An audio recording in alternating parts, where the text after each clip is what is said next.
হজ এবং উমরা, আল উমরাতু ইলাল উমরাতি কাফফারাতুল লিমা বাইনাহুমা, এক উমরার মাঝে আরেক উমরা, দুই উমরার মধ্যবর্তী গুনাহগুলা পরবর্তী উমরাটা ওই গুনার কাফফারা হয়ে যায়। সুবহানাল্লাহ। এরপরে রাসূল সাল্লাল্লাহু আলাইহি সাল্লাম বলেন, ওয়াল হজ্জুল মাবরুর লাইসা লাহু জাযাউন ইল্লাল জান্নাহ, হজ্জে মাবরুরের প্রতিদান একমাত্র আল্লাহর জান্নাত। সুবহানাল্লাহ। সহিহ বুখারীর 1520 1521 এই হাদিসগুলোর মধ্যে হজ সম্পর্কে লম্বা আলোচনা। তিরমিজির বর্ণনা 810 নম্বর হাদিস। এই হাদিসের মধ্যে আসছে রাসূলুল্লাহ সাল্লাল্লাহু আলাইহি সাল্লাম বলেন, তাবিউ বাইনাল হজ্জি ওয়াল উমরা, তোমরা একই সফরে হজ এবং উমরা একটার পর আরেকটা আদায় করো, মানে একই সফরে হজ উমরা পরপর আদায় করো তোমরা।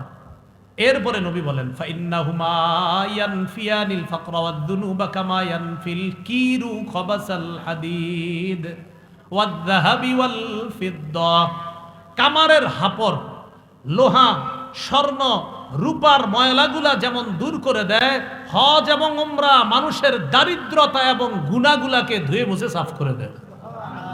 হজ করলে কি টাকা খরচ হয় কিনা? আরে হজ করলে টাকা খরচ হয় না, কিন্তু হজ করলে টাকা খরচ হয়, নবী কয় দারিদ্রতা দূর হয়। হজ করলে টাকা খরচ হয়, নবী কি কয় দারিদ্রতা দূর হয়। ইয়াকিন করতে হবে নবীর কথা।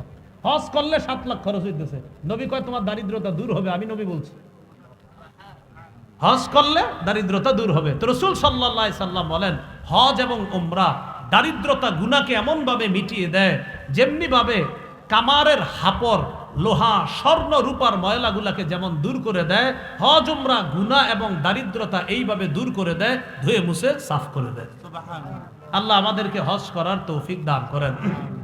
এক হাদিসের মধ্যে আল্লাহ রাসূল সাল্লাল্লাহু আলাইহি সাল্লাম বলেন, লাইসা লিল হজ্জাতিল মাবরুরাহ সাওয়াবুন ইল্লাল জান্নাহ, হজ্জে মাবরুরের সওয়াব একমাত্র আল্লাহর জান্নাত।